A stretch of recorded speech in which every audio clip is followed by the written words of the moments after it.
नमस्ते, मेरो नाम समीर बराल, नेपालको पहिलो मेमोरी एथलेट। मेमोरी स्पोर्ट्स भनेको के हो? यो किन इम्पोर्टेन्ट छ? और नेपालमा यो किन खाँचो छ? आउनुहोस् यो भिडियोमा पुरा सल्लाह गर्नेवाला छौँ, पुरा भिडियो हेर्नुहोला। मेमोरी स्पोर्ट्स भनेको दिमागको खेल हो। जसरी फुटबलमा शरीर छिटो चल्छ, त्यसरी यो गेममा दिमाग छिटो काम गर्नुपर्छ। तपाईँलाई अलिअलि समय दिइन्छ, जस्तो 5 मिनेट, 10 मिनेट, अनि त्यस समयभित्र धेरै कुराहरू याद गर्नुपर्ने हुन्छ। त्यो कुराहरू यस्तो हुन्छन्, जस्तै ऱ्यान्डम नम्बर, जस्तै 731457 4। तपाईँलाई 5 मिनेटको समयमा 750 प्लस नम्बर याद गर्न दिइन्छ, अनि 5 मिनेटपछि एकदम सही क्रममा मिलाउनुपर्छ।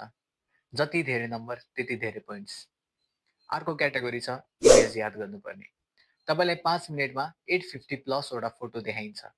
ऱ्यान्डम अब्जेक्ट्सहरू जस्तो गिटार, बर्ड, बस, ह्याट, क्लकहरूको फोटो देखाइन्छ। तपाईँले त्यो सबै फोटोहरूको एक्ज्याक्ट अर्डरमा याद गर्नुपर्ने हुन्छ। मिस्टेक भयो भने पोइन्ट घट्छ।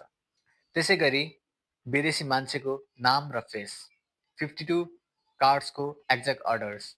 यो कुराहरू याद गर्ने मात्र होइन, तपाईँहरूले रिकल पनि गर्नुपर्छ। जति छिटो त्यति नै राम्रो।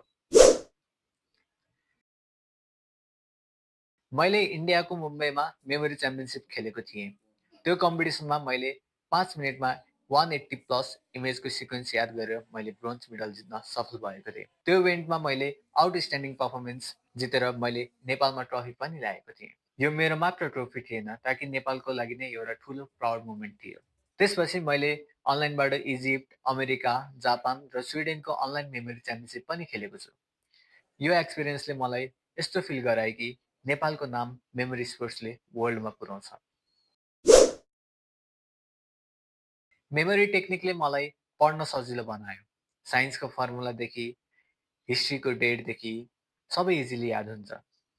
स्टुडेन्ट्सहरूको लागि यो टेक्निकले इक्जाममा हेल्प गर्छ। फर्मुला, डेफिनेसन, टाइमलाइन याद गर्न सजिलो हुन्छ। प्रोफेसनलहरूको लागि पनि इम्पोर्टेन्ट छ। यो टेक्निकले इम्पोर्टेन्ट कुराहरू याद गर्न मद्दत गर्छ।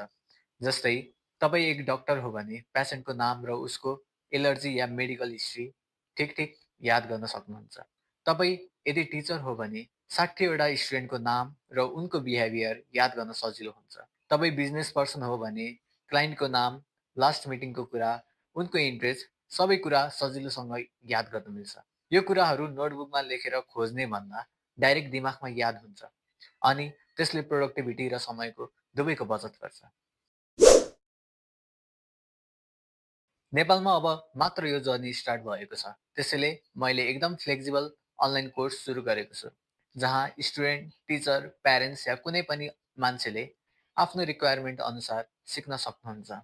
यो वान टु वान सेसनमा म डाइरेक्ट तपाईँहरूसँग अनलाइनबाट कुरा गर्छु र तपाईँलाई पर्सनल ट्रेनिङ दिन्छु। जसरी तपाईँको ब्रेन बेस्ट काम गर्छ त्यसरी नै सिकाउँछु। नेपालले हिमाल चढ्यो, अब सम्झनामा पनि वर्ल्डको टपमा जाने बेला हो। यो दिमागको खेल छ, अब नेपालले जित्छ। यदि यो भिडियो तपाईँहरूलाई मनपर्छ भने सेयर गर्नुहोस्, आफ्नो साथीहरू माझमा पनि पुर्याउनुहोस् र मेमोरी स्पोर्ट्समा पनि तपाईँहरू अघि बढ्नुहोस्। Let's make Nepal a rising star in the world of memory sports. यदि मेरो च्यानललाई सब्सक्राइब गर्नुभएको छैन भने सब्सक्राइब गर्नुहोस्, और मेमोरी स्पोर्ट्सलाई नेपालमा पनि लिएर आउनको लागि नेपाललाई पनि एकदमै ठुलो उच्च स्थानमा पुर्याउनको लागि चाहिँ तपाईँहरूको साथ चाहिन्छ। त्यसको साथको लागि एकदमै अपिल गर्दै आजको यस भिडियोबाट बिदा माग्छु। हस्त, धन्यवाद।